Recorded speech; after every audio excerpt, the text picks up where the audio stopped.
So, you've bought your 3D printer, you found and printed or designed your own model and printed it, and now you have this. What do you do now? In this episode, I'm going to show you one of the many routes you can take to quote-unquote finish a 3D print.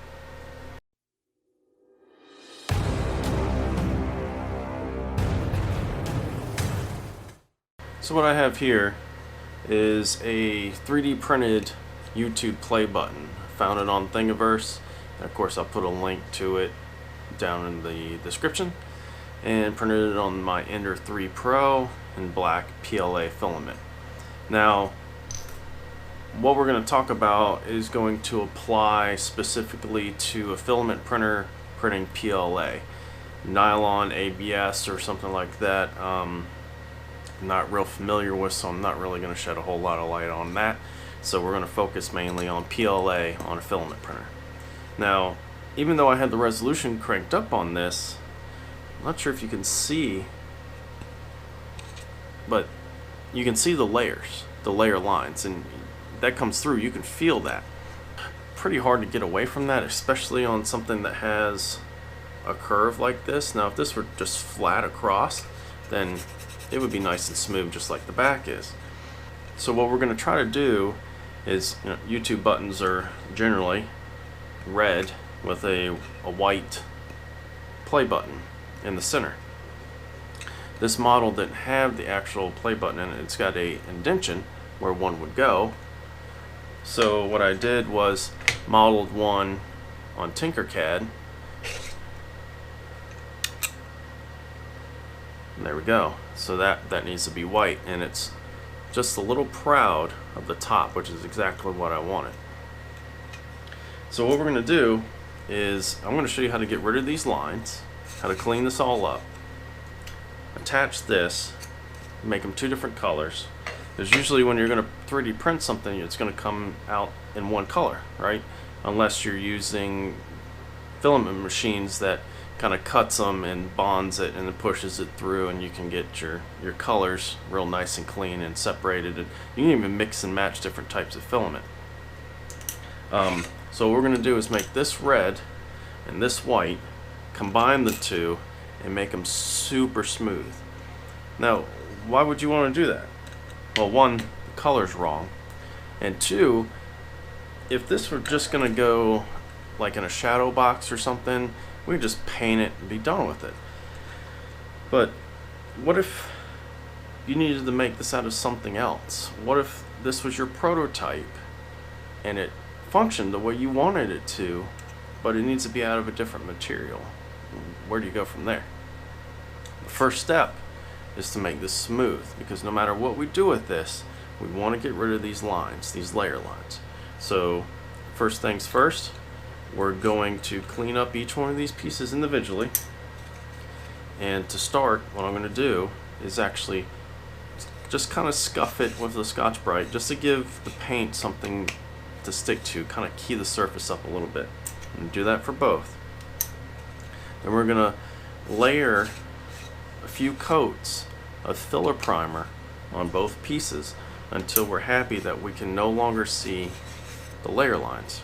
And of course that may require a couple of coats and then kind of sanding it back a little bit and doing that a few times.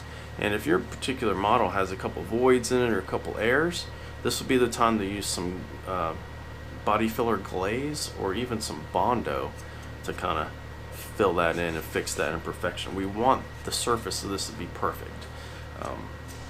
This video is going to serve as the first part to a couple part series where we're going to go through a process of taking our 3D prints, getting them prepped and finished where we can use them somewhere else, and then that's going to kind of segue into another video where we're going to use this to make the same thing but out of a different material.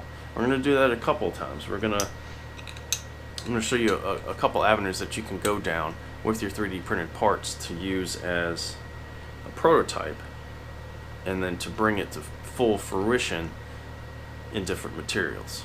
Okay, so it's been a couple of days since we used our glazing spot putty in our high build primer.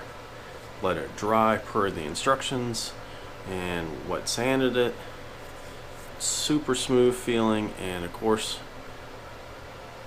no layer lines. Disregard that portion right there. We're not concerned about that. What caused that though was when I was shooting the high build primer on it, it puddled in there and it became too thick.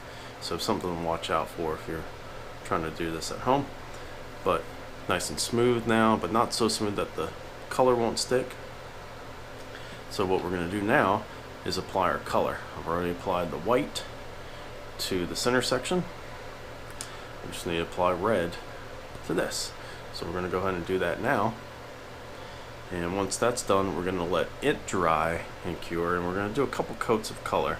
We want it pretty thick, and we're going to let it dry and show you the finished result. Okay, so I sprayed the red on our play button and the white on the actual triangle piece. And if this was just a trinket or something for display, you could just simply glue that together and you'd be done. That's not going to work for the next step in our process, in our situation. So what I'm actually going to do is, before I glue this together, so I'm going to wet sand this, and then I'm going to glue it together, and then we're going to do some 2K clear over it. But if you want to see that finished result before we start the next process, you're going to have to watch the next video. I know it seems real basic, and it kind of is, but just trying to share some knowledge and techniques with you guys. And this is the first step, remember, to another process. So that's why we're going to clear coat it. But for those of you that were looking to find out what you could do with your parts after you've printed them, there you go. And actually it looks pretty good. I hope you join us on the next one. If you like this content, give me a thumbs up. I welcome any comments down below, and subscribe and hit that bell if you want to see more of this type of content. But until next time, guys, get up, get out there and do it.